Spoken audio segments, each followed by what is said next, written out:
Hey guys, welcome back to X Nanny Q YouTube channel. I know I'm not in my office. I had to air it out because I was sick and I was staying in my office. So I had to Lysol that thing out. Yeah, y'all, your girl was down bad. I mean, fever, coughing, all of it. My sinuses and allergies have not been right since I had COVID. I don't know what it is. But anyway, we got a lot of catching up to do. Since I was down and I ain't have nothing to do, I went through a lot of my spam. And those were where the good stories were, in my spam. So if you emailed me between July and September, your stories, like this is some stuff that we talked about months ago. We're going back over all of that stuff, guys. This was crazy. So one of the first stories that I actually want to read, because I noticed that I get this question a lot at xnannyq.com, and I just really wanted to go back over it because this was, I think we talked about this a while ago. Okay, so I have to, so y'all know I'm making sure that I put my stuff in so I can actually go to my email, because I be wanting y'all to know that this stuff be real. I don't just be, making stuff up. All right, so let's start. All right. Hey, Nanny Q, I have been watching you for a while on TikTok, and I'm so happy that I found your page. You give some great information and some great advice. Here's my dilemma.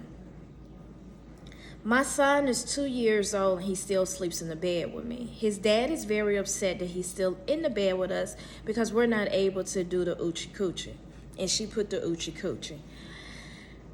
Am I wrong that I like to co-sleep with my child? At first, I used to blame it on breastfeeding and tell myself that it was easier for the child to be in the bed with me when I'm breastfeeding.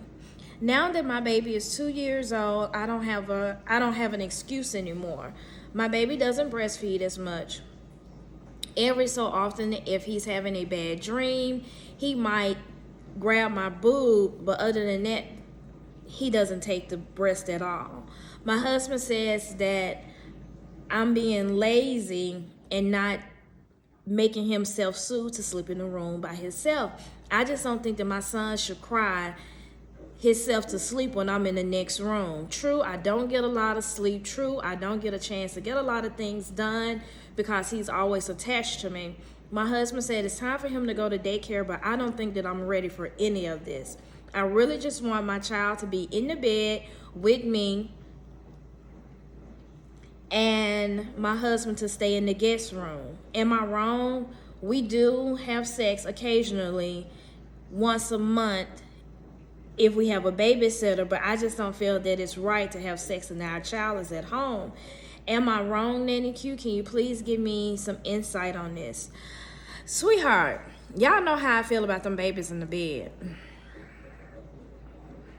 Get that baby out that bed. Whatever is going on with you, you need to make sure that you're talking to your doctor. You are literally making having a baby like, how can I put this and still be nice? You had your baby and you did get lazy. I tell parents all the time, I think co-sleeping is very lazy. Say what you want, be mad at me if you want. I do not do co-sleeping. A few things: you can roll over on your sleep on that baby. Co-sleeping is hard to stop. I've never been a big fan of co-sleeping. I've never been a fan of a baby in the bed because too many things happen. I'm just not a fan of it. And I know people are like, oh, what about us who don't have the room to put out? You can still put a bassinet or a playpen in your room. The child doesn't have to be in the bed with you. I have moms who have turned their walk-in closets into their babies' nurseries.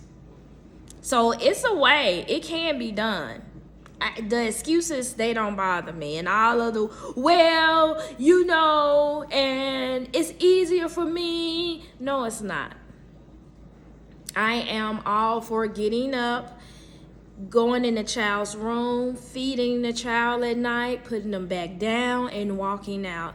Yeah, you don't get as much sleep, but you teach the child about routine, and you also teach the child to kind of self-soothe themselves. So you're not jumping up, or every time you get in a good sleep, you know, you got somebody pulling your boob out. I've seen videos of the babies in the bed literally just, oh, it's a titty, it's a titty, it's a titty. And that's not how it is. It's not. I know y'all gonna be mad at me in these comments, but we have to make sure that we get out of that lazy stage. We gotta stop being selfish, because that's what it is. You want to get that extra few minutes of sleep. You want to control all of it. You can't control it. Feed that baby, put that baby in the room, and go back and get in the bed. Now you're using, I had a baby and I was breastfeeding as your excuse at first, instead of saying, I'm just not ready to have sex yet. I'm just not ready to give myself to you completely after I had the baby. Yeah, we do it once a month because I can tolerate that, but I'm just not really into you right now because I'm a new mom and this is new and I have so many different things going on with my body.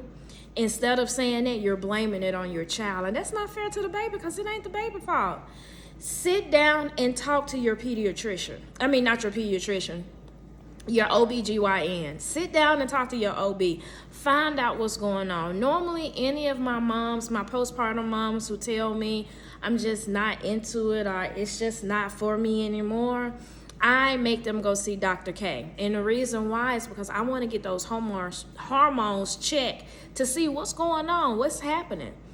Your body takes a while to get back in the swing of things after you have a baby. Your hormones are out of whack for 6 months to a year.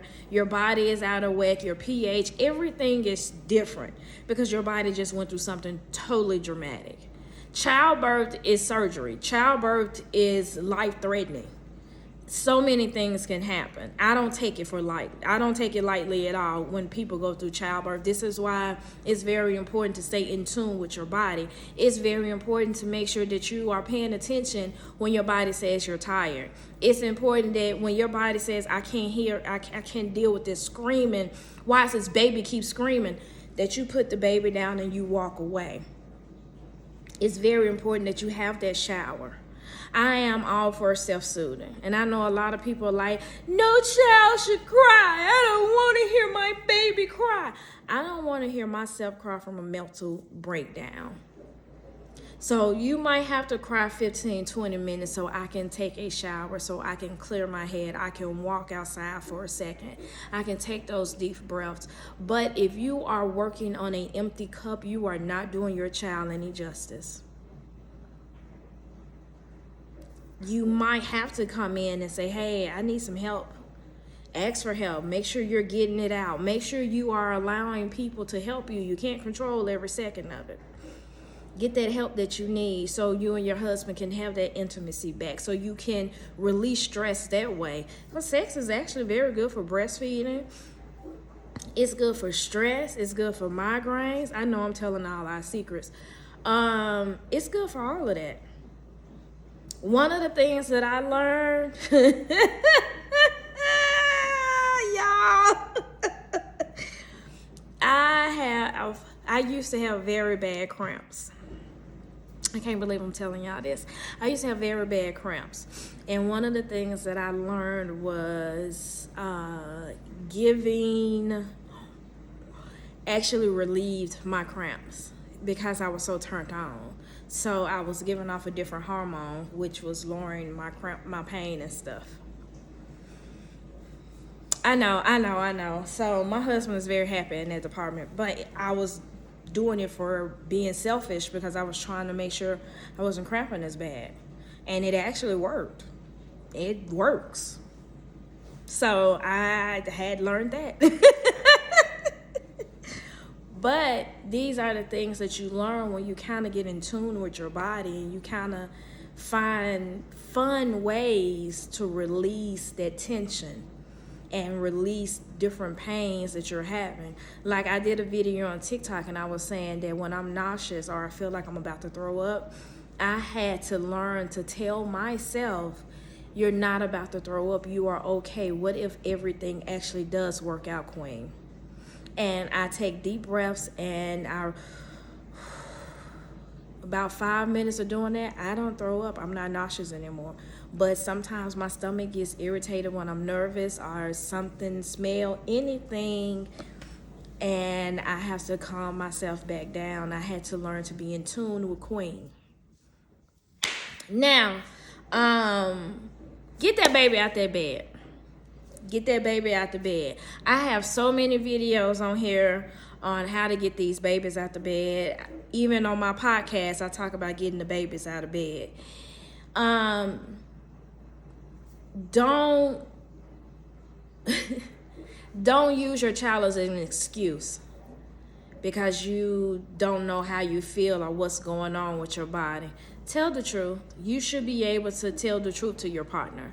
You should be able to say, I'm just not in the mood and I don't know why. Find out if it's a connection that's missing and you guys need to work on it to get y'all back to where y'all used to be, and have fun enjoying life. Being a mom doesn't mean that you stop who you are. Being a mom is just an extra hat that you put on. You are still whoever you are. You're still that person. You're still the fun, go out, have fun, and do stuff person. You just added a hat of being a mom to it. You added the hat of being a wife to it. Never lose yourself. And I know it's easier said than done, but never lose yourself. It takes some time to balance, but please make sure you get that balance. Get that baby out their bed. Let that man, help you out to release some of that stress. Make sure you talk to your doctor. Tell your doctor something that's going on with your hormones and you don't know what it is. But talk. Communication rules the nation every time. Okay? All right. We got some more stories, but thank you guys for listening to Ask Nanny Q.